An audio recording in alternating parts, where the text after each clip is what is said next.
जी हजरत अस्सलाम वालेकुम। और आज हम स्टार्ट करने जा रहे हैं आइजा 570। आइजा 570 नाम हमें पता है, गोइंग कंसर्न। इसका जिक्र आपने पहले भी अपनी स्टडीज में सुना होगा, गोइंग कंसर्न। ठीक है जी, ये बहुत इंपॉर्टेंट टॉपिक है। इस पे मुख्तलिफ किस्म के सवाल बन सकते हैं, इस पे थ्योरेटिकल सवाल भी बनता है और इस पर सिनेरियो पे सवाल भी बनता है। ये होता क्या है?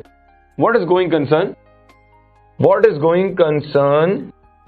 गोइंग कंसर्न अजम्पशन ये कहता है, गोइंग कंसर्न अजम्पशन ये कहता है that the entity will be able to continue for the foreseeable future and it has neither the intention nor the necessity to liquidate or curtail its operation। मैं repeat कर रहा हूं, going concern assumption ये कहता है that entity will be able to continue for the foreseeable future and the organization or the client has neither the intention nor the necessity to liquidate or curtail its operation।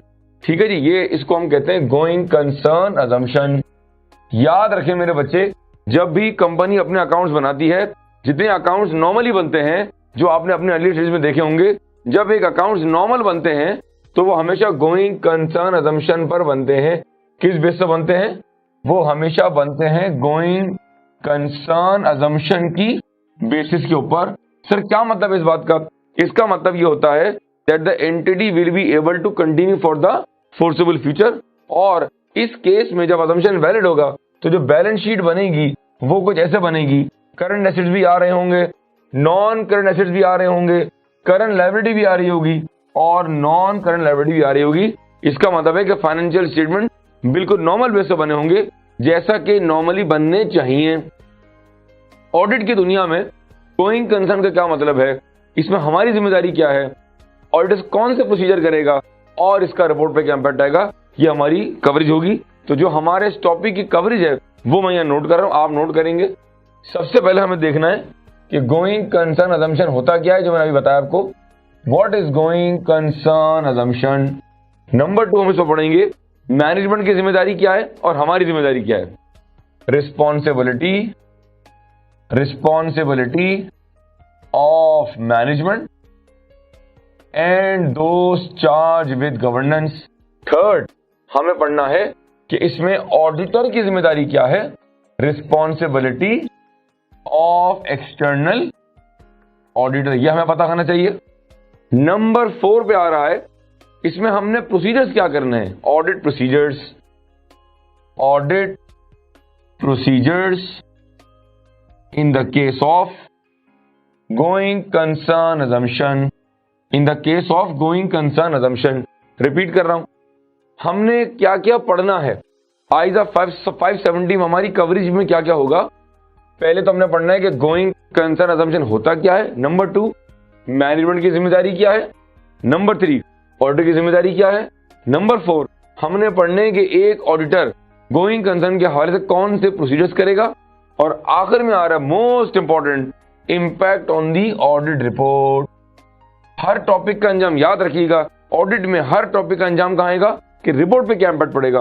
Impact on the audit report in the case of going concern, कि जब going concern valid होगा नहीं होगा तो उसका report पे क्या impact पड़ेगा।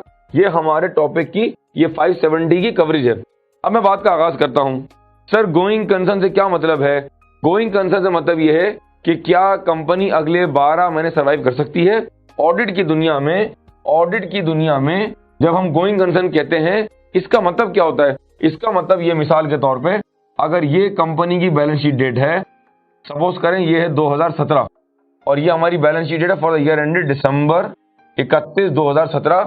ऑडिट की दुनिया में गोइंग कंसर्न का मतलब ये है कि क्या ये कंपनी, सपोज करें कंपनी का नाम है एबीसीएन को। ऑडिट की दुनिया में गोइंग कंसर्न का मतलब यह है कि क्या ये कंपनी जिसका ईयर एंड दिसंबर 17 है, क्या वो अगले 12 महीने तक सरवाइव कर सकती है। अगले 12 महीने बोले तो, अगले 12 महीने बोले तो दिसंबर 31, 2018। मैं रिपीट करता हूं, ऑडिट की दुनिया में गोइंग कंसर्न अजम्पशन का मतलब यह है कि अगर एक कंपनी अगले 12 महीने सरवाइव कर सकती है, इस बैलेंस शीट से लेके इस बैलेंस शीट डेट तक अगर वो कंपनी 12 महीने सरवाइव कर सकती है चल सकती है, उसका मतलब है कि गोइंग कंसर्न अजम्पशन वैलिड है। मैं रिपीट कर रहा हूं, ऑडिट की दुनिया में गोइंग कंसर्न अजम्पशन का मतलब है that the entity will be able to continue for the next 12 months. इस बैलेंस शीट से लेके और इस बैलेंस शीट तक अगर वो सर्वाइव कर सकती है, इसका मतलब है गोइंग कंसर्न अजम्पशन वैलिड है। और मिसाल के तौर पे अगर ये कंपनी 4 महीने बाद, 6 महीने बाद, 10 महीने बाद, 11.5 महीने बाद अगर वो कंपनी बंद हो जाए या वाइंडिंग अप में चली जाए या डायरेक्टर्स उसको 6 महीने बाद बंद करने का प्लान कर रहे हैं, उस केस में गोइंग कंसर्न अजम्पशन वैलिड नहीं होगा। मैं रिपीट कर रहा हूं, गोइंग कंसर्न की अजम्पशन उस वक्त वैलिड होगी जब अगले 12 महीने तक from this balance sheet date to next balance sheet date अगर कंपनी सर्वाइव कर सकती है तो अजम्पशन वैलिड है। अगर अगले 12 महीनों के अंदर 6 महीने बाद, 8 महीने बाद, 10 महीने बाद अगर कंपनी शट डाउन हो जाए, सर्वाइव नहीं कर सकती, नहीं चल सकती, हालात बहुत खराब हैं, कंपनी बंद हो जाएगी 12 महीने के अंदर, उस केस में फिर गोइंग कंसर्न अजम्पशन वैलिड नहीं होगा। फिर रिपीट कर रहा हूं, गोइंग कंसर्न अजम्पशन का मतलब क्या है? Going concern assumption is assumption that the entity will be able to continue for the foreseeable future and it has neither the intention nor the necessity to liquidate or curtail its operations. ठीक है जी, आगे चलते हैं जी।